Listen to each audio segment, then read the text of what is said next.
Mike Ballard was a three-sport athlete at Gladwin High School, and he earned a chance to play baseball at Adrian College. After college, he became a special education teacher, which led him to unique opportunities overseas.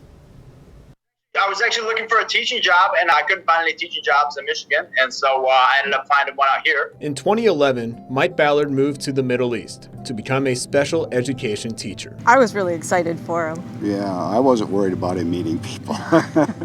As it worked out, it took him only about 3 days to find a ball game to get involved with, and then he joined the rugby club over there. It was just a way to just get plugged into the local community and meet people. But this wasn't your typical drop-in sport. Most of those guys are retired pro players, so he was playing at a pretty high level. We had gone undefeated throughout the year, and we were playing in the Middle East Championship, so it was for the top club team in the Middle East. That championship was the first time Mike's mom saw him play rugby.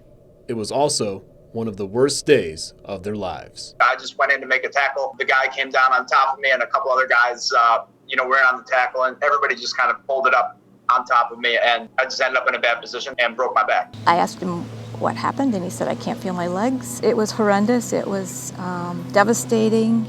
It's unthinkable, and it's shocking. I had a pretty good idea that I was paralyzed, and so I just remember thinking, okay, this is the worst day of your life.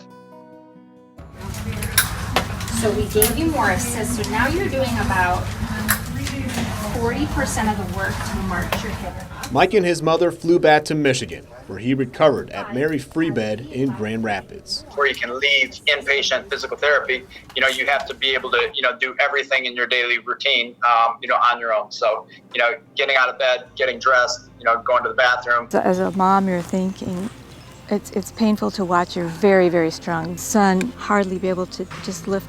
But it was so exciting when he was able to just lift his foot. I think it was hip flexors that were doing it, but still it was very, very exciting. For 2 years, Mike lived in northern Michigan with his parents while he recovered from 5 different surgeries.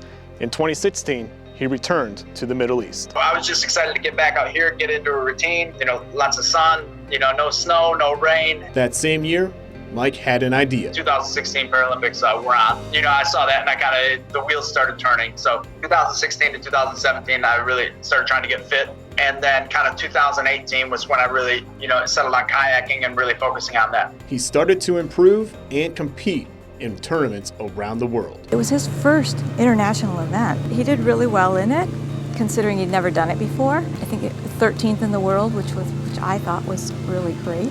There's still a pretty big gap between, me and the top guys in the world. And that just comes down to not so much the training or, the fitness, but just the technique and, getting yourself in the right boat, getting the right equipment. From a move across the world to the worst day of his life.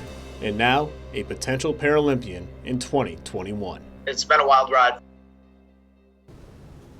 And it's a motivational story and plus a motivational man. Mike said if he cannot qualify for the 2021 Paralympics, he has already set the goals of making it to Paris in 2024.